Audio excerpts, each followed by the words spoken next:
කන්තරේ සීනි කර්මාන්ත ශාලාවට මේක දැන් ගොඩක් කාලයකට කලින් නතර කරලා දාපු එකක්. ඉඩම්මක් කර 21223ක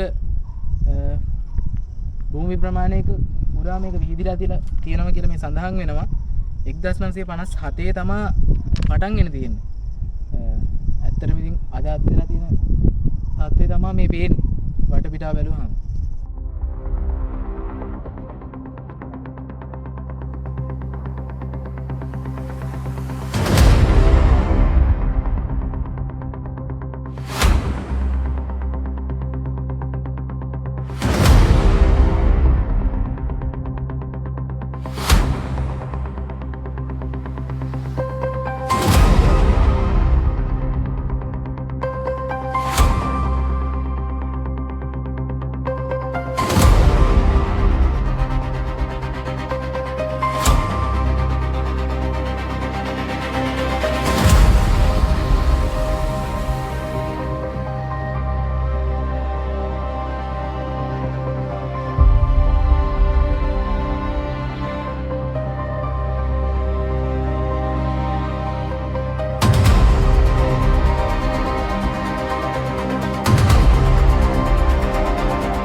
පිටිපස්සේ මොනවද?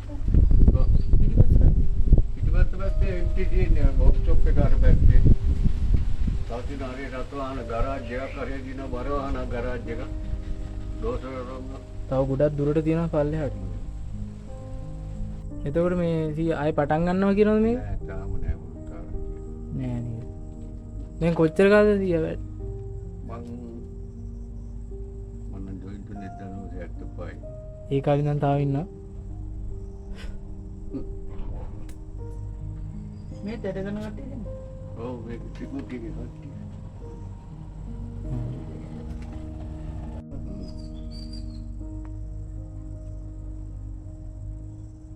ඇතුලේ බලන්න දෙන්නේ නැහැ නේද අතුල? වහලා තියෙන්නේ බගල් වහලා.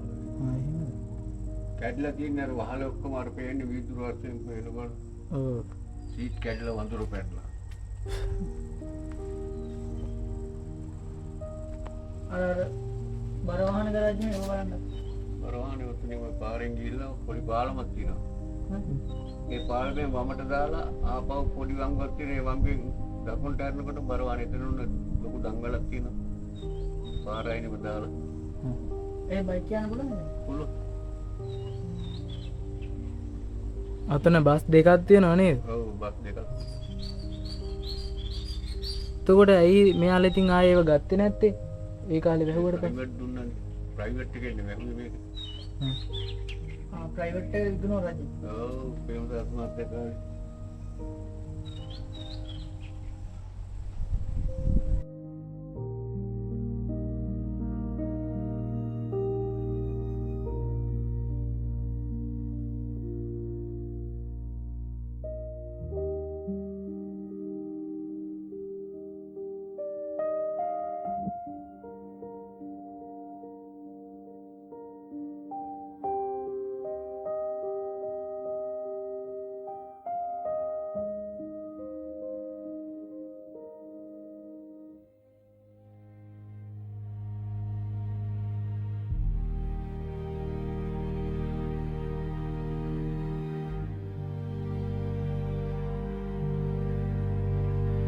මෙහි දැක්වෙන රූපරාමු මම පටිගත කළේ 2025 මාර්තු හෝ අප්‍රේල් මාසේ යම් කිසි හේතුන් නිසා මට මේ වීඩියෝව අප්ලෝඩ් කරගන්න බැරි වුණා. ඉතින් 2025 ඒ දවස වෙනකොට කන්තලේ සීනි කර්මාන්ත ශාලාව තිබෙන තත්ත්වය තමයි ඔබ මේ රූපරාමු තුලින් දකින්නේ.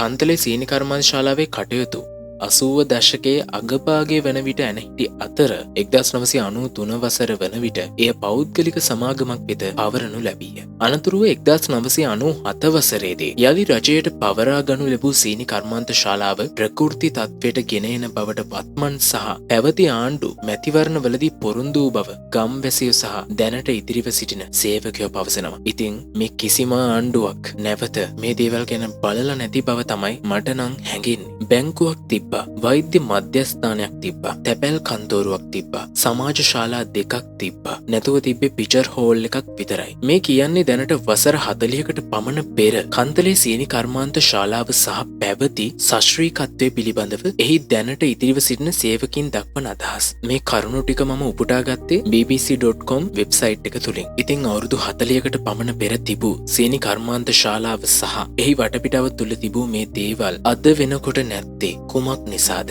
අපිට තියෙන්නේ ඒ ගැන ලොකු ප්‍රශ්නයක්. 1993 විතර වැහෙන මේ සීනි කර්මාන්ත ශාලාව එදා සිට අද දක්වාම රැකගන්න මුරකරන ඒ මිනිස්සුන්ටවත් හරියට ඔවුන්ගේ පඩියවත් ලැබෙන්නේ නැහැ. ඉතින් මේව පිටිපස්ස ඉන්නේ කවුද? ඇයි මේක නතර වුනේ? ඇයි ඒක පටන් ගන්න නැත්තේ? ඒ තුලින් නව රැකියාවක් කොපමණ ප්‍රමාණයක් නිර්මාණය වෙනවද? මේ සියල්ල දුටු විට මට හැඟුණේ ඒ බව. ඉතින් මේ දේවල් එක්ක සංරක්ෂණය කරලා මේ පරණ වාහන පරණ දේවල් මිනිසුන්ට බලන්නවත් අඩුම හරියට මේ දේවල් හදන්න ඕන. එහෙමවත් නොකර හැමදේම පොළොවට පස්සෙලා යන්න නිකම්ම අතෑරලා දාලා තියෙන එක ගැන අපිට ඇති වෙන්නේ එතනට ගියාපුවාම ලොකු දුකක්, වේදනාවක්. ඉතින් ඔයාලට හැඟෙන දේත් පහලින් කමෙන්ට් එකක් දාගෙන යන්න. මම මේ වීඩියෝ දාන්නේ මම යන්නේන තැන් ගැන දවසක මට ආයේ නරඹන්න ඕන නිසා. ඉතින් කැමති නම් ඔයා subscribe කරන්න මේ YouTube නාලිකාව. ඉතින් මේ වීඩියෝ එක අහම්බෙන් හරි නරඹපු ඔයාට ගොඩක් ස්තුතියි.